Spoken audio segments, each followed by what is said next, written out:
ভেনচিত্র বিষয়ে প্রথম পর্বে আমরা দেখেছিলাম কিভাবে ভেনচিত্র আঁকতে হয় বা কিভাবে আসে। দ্বিতীয় পর্বে দেখেছিলাম আমরা দুটো সেটের ভেনচিত্রে কিভাবে বিভিন্ন এলাকাকে ভাগ করেছিলাম।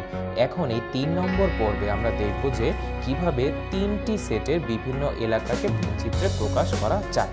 আচ্ছা, এখানে আমি 3টি বৃত্ত এঁকেছি 3টি রং দিয়ে, কালো, লাল আর গোলাপি। আচ্ছা, ধরো কালো বৃত্ত দিয়ে আমি এ সেটকে নির্দেশ করলাম, লাল বৃত্ত দিয়ে আমি বি সেটকে নির্দেশ করলাম আর গোলাপি বৃত্ত দিয়ে আমি সি সেটকে নির্দেশ করলাম। এখন দেখো এখানে এই 3টা বৃত্ত এই পুরো ভেনচিত্রটাকে 1 2 3 4 5 6 7 7টা এলাকাতে ভাগ করেছে। এখন এক একটা এলাকা কি প্রকাশ করে এই ভিডিওতে আমরা এই ব্যাপারটাই দেখব। দেখো আস্তে আস্তে আসি সবচেয়ে সহজ এলাকাটা দিয়ে, ঠিক আছে? সবচেয়ে সহজ এলাকা কোনটা? দেখো এই যে এলাকাটা একদম 3টা বৃত্তের মাঝখানে আছে। দেখো দেখো এই এলাকাতে 3টা বৃত্তেরই অংশ বিদ্যমান। তো এখানে লাল বৃত্তটাও, এই অংশটুকু লাল বৃত্তেরও ভিতরে, গোলাপি বৃত্তেরও ভেতরে, কালো বৃত্তেরও ভেতরে, একদম কমন এলাকা। তাহলে 3টা সেট বা 3টা বৃত্তেরই কমন এলাকা হচ্ছে এই অংশটা। তাহলে এখন বলো এই অংশটা কি নির্দেশ করবে? এই অংশটা নির্দেশ করবে হচ্ছে A intersection B intersection C, মানে 3টা সেটেরই কমন এলাকা এই মাঝখানের অংশ নির্দেশ করবে। আচ্ছা, তাহলে শেষ হলো। এখন দেখো আরেকটু দেখা যাক, ঠিক আছে?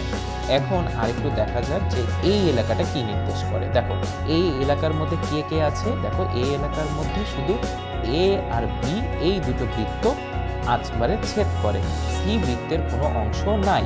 তাহলে এই এলাকাটা কি নির্দেশ করবে?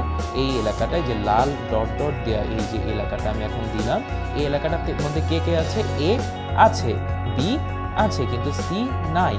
তাহলে A U intersection B intersection C prime হবে এই এলাকাটা। ঠিক একইভাবে বলতো তো এই এলাকাটা কেমন হবে? এই যে আমার হচ্ছে আমি এই গোলাপি রঙের ডট ডট দেওয়া যে এলাকাটা এখন দেখাচ্ছি, এই এলাকাটার মধ্যে দেখো কে আছে। এই এলাকার মধ্যে এই এলাকাটা তোমার এই গোলাপি বৃত্তের মধ্যে আছে, আবার কালো বৃত্তের মধ্যে আছে, কিন্তু লাল বৃত্তের বাইরে। তাহলে কে কি নির্দেশ করবে? দেখো এর মধ্যে কালো বৃত্ত মানে এ আছে, তারপর সি আছে, যেহেতু গোলাপি বৃত্ত সি আছে কিন্তু বি নাই। তাহলে এ ইন্টারসেকশন বি নাই, যেহেতু প্রাইম ইন্টারসেকশন সি হচ্ছে এই এলাকাটা।